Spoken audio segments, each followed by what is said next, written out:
Before you watch the fan cam, a big shout out to Stocks FC. It is the hub of buying into your favourite football players. That is right. If you wanted to buy Dewsbury Hall, I don't know why I'd buy Dewsbury Hall, to be fair. Let's pick a different player. If you wanted to buy Cole Palmer and then his performances went up, you could make some money as if he was a stock.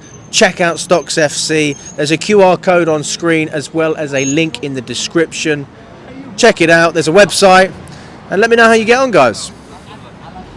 Hello everyone from Chelsea Fan TV. We're outside Stamford Bridge after a 3-1 win against Wolves in the Premier League. Chalobah is back. I thought maybe it would be a little bit longer, but straight in the starting lineup and a man of the match performance as well. Yeah, so good to have Trev back. But yeah, first of all, really happy to get the 3 points. We needed them. I don't think we blew Wolves away, and it definitely wasn't one of the better performances we were used to seeing before the kind of streak with the 5 winless games happened. But yeah, good to get back to winning ways, especially because our top 4 spot looked massively in jeopardy. We're back in there. Obviously City this weekend will be massive for us. Why didn't we get to play them in their terrible run of form? I'm not too sure, but yeah, look, we're going to have to win these next games. We said that after every single kind of draw and loss recently that we need to get the next one, so good to get the 3 points. And yeah, like you said, good to have Trevoh Chalobah back. I think, we were in a desperate position. He was always going to start tonight just because of injuries and how thin on the ground we are in that department. But, if you want to talk about professionalism, if you want to talk about quality, Trevoh Chalobah has that. He's been great for Crystal Palace. He made an impression on them for such a short amount of time. I'm pretty sure he scored a goal against Wolves when he was at Palace, didn't he? Yeah, if I'm not mistaken, he's been a pretty decent player for them. Cut short mid-season, and he's back here thinking, did I get mistreated here? Probably yes, but I hope that he liked the reception we gave him at the bridge today, because he deserved it. Are you surprised that he decided to come back? Because a lot of people are saying that if they were in his shoes, they would have said to Chelsea, I'm staying at Palace. Yeah, well, I think that just is a testament to who he is as a player, and I do like to believe that he still has Chelsea's best interests at heart, even though, things went down the way they did. But, Trevoh Chalobah was a player that was always kind of looked at to be sold, even before kind of last year. He was always going to be in the kind of pure profit bracket of players that we were going to move on, as sad as that may have seemed. And because we signed as many players, and I'm talking to Sassy, we got Tosin in as a free agent, Badiashile, and all these players were looked to be the kind of replacement or the future. And a lot of Chelsea fans will sit here, and I'll be one of them, and tell you that I'd rather have Chalobah in there right now. He knows the club, the transition is low risk, he pretty much is back at home, the environment, he knows it well. And if I'm Chelsea and the recruitment right now, this is probably like the kind of low risk stopgap, if you like to say, just until we go into summer and see what we can do. But I'm hoping, though, because you've saved some money there, I'm hoping that money is going to go towards a striker this window, because come on Chelsea, get busy. I said to you, Alex, after we beat Wolves 6-2, that everyone's talking about, we don't need a striker, we've got all these attacking players, and I'm pretty sure all 6 were scored by attacking players: Madueke, Palmer, Felix, and who else scored in that game, I'm not too sure. But the fact that we blew them away that game, and we said we've got so much attacking talent there, but actually tonight in the first half, with all the crosses that were getting spammed into the box, with no one to meet them, told you that player there, that kind of target man, is still missing and could be putting a lot more of those goals away.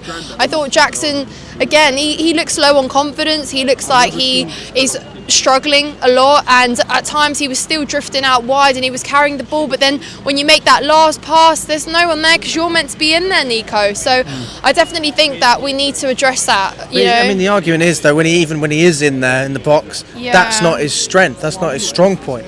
You need someone to complement him, either playing alongside him, which I still don't think will happen, or just a straight swap to have something different in there. Yeah, no, true. And again, Jackson, I like his work rate. He is great at sort of bringing the ball from deep and, kind of beating a man somewhere in midfield. But when it gets to that kind of final receiving of the ball, he's not able to put it away. He got a goal, it was offside, and someone behind me said, at least he finished it. And I said to myself, is that what it's gotten to now? That where we're saying, well done, Jackson, you finished the chance, but, unlucky to get offside. But I do think that I get the vision with recruitment kind of saying, look, we're going to invest all our kinds of hope and faith into Jackson to be our out and out number 9, to be the striker that kind of gets you 20 plus goals a season. But I think he always did need a bit of support, whether, some healthy composition, someone that, like you said, can play alongside him, because I think, he thrives off someone like that he can link up well with. But being a sole kind of out and out number 9, game in, game out, I don't think was ever his game, really. And the fact that we made that mistake of not addressing it last window,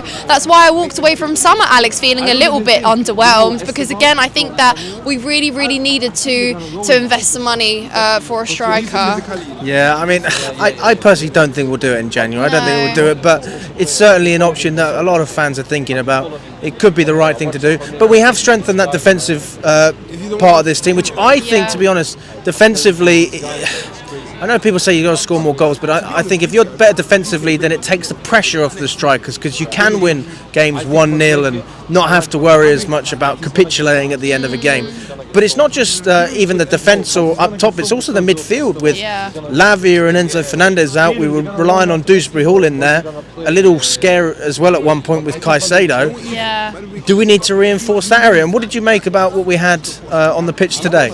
Yeah, I mean, when I saw the starting lineup, I worried a little bit, because I obviously saw Dewsbury Hall starting in midfield, and then I looked at the bench and I thought, we are thin on the ground, and when we looked sort of a couple of years ago and saw how much we invested in midfield, we said we're okay in this department. We've got depth for days. You're looking at prized possessions like Caicedo and Enzo, who have been great for us this season. Lavia, someone who we always look to be a midfielder for the future when he is fit again and playing full 90s hopefully. But now we're in a bit of a predicament with this, because Enzo and Caicedo have had so many minutes, ridiculous minutes. International breaks, going all the way to the other side of the world, coming back, playing for country, playing for club, 90 minutes here and there. But can they, continue that way? And like you said, you get a scare when every time Caicedo goes down, you kind of think, oh my goodness, please get up. He was rolling around as well. It wasn't like he just went down.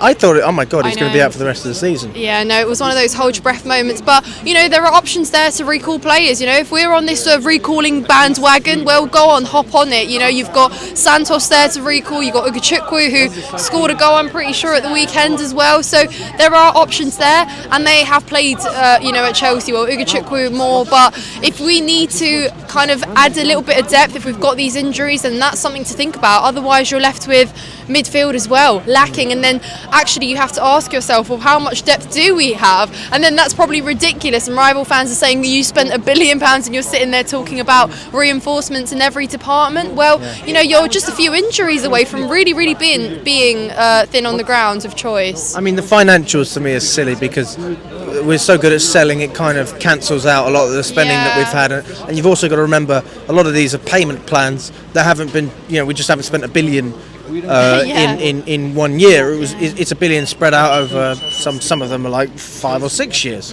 But I can appreciate that. It still looks quite bad in that sense. Just going into the Man City game, obviously they recently smashed Ipswich and we lost against. I mean, how do you feel going into that game at the Etihad?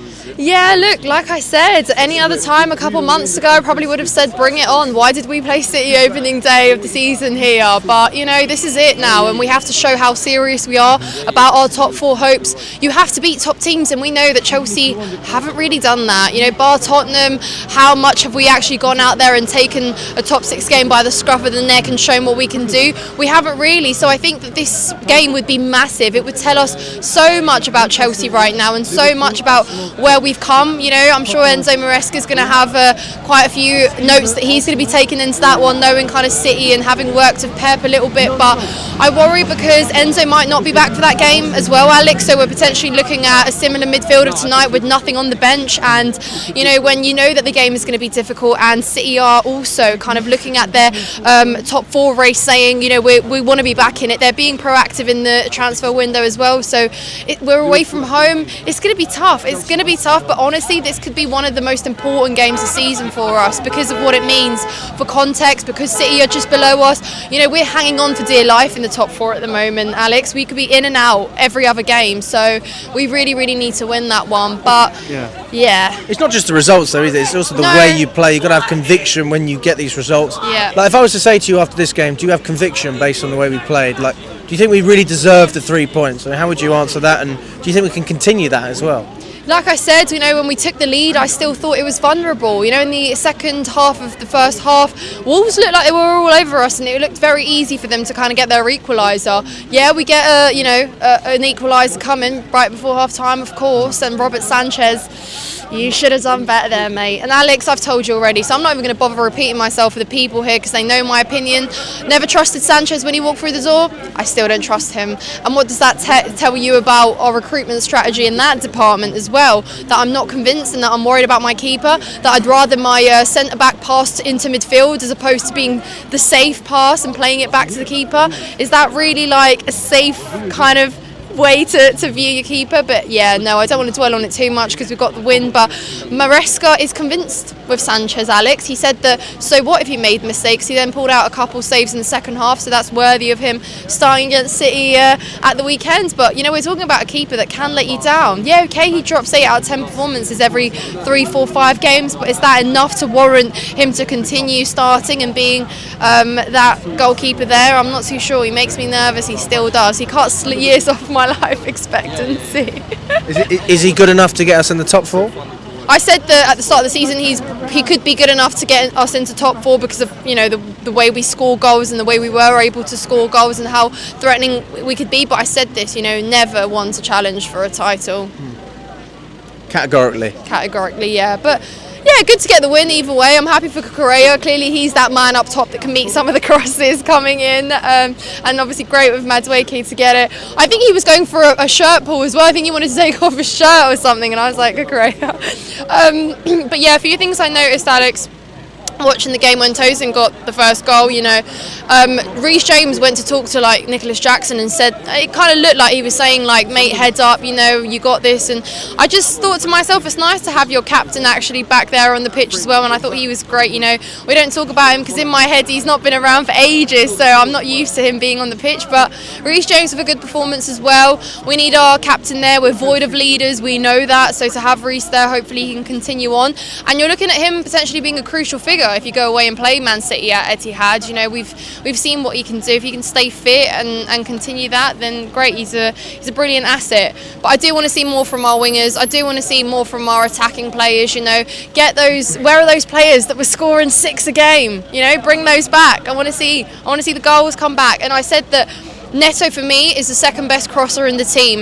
If you can have a man in there that's meeting some of the crosses, imagine his assists and imagine the goals at the club in this current time. So yeah, work to do. But for me, I'm still optimistic about the season. I've seen what Chelsea's capable of. I've seen what Maresca can do with these players. Make some reinforcements, be strategic in this window, and get us our ambition. We want Champions League football again. Thank you so much.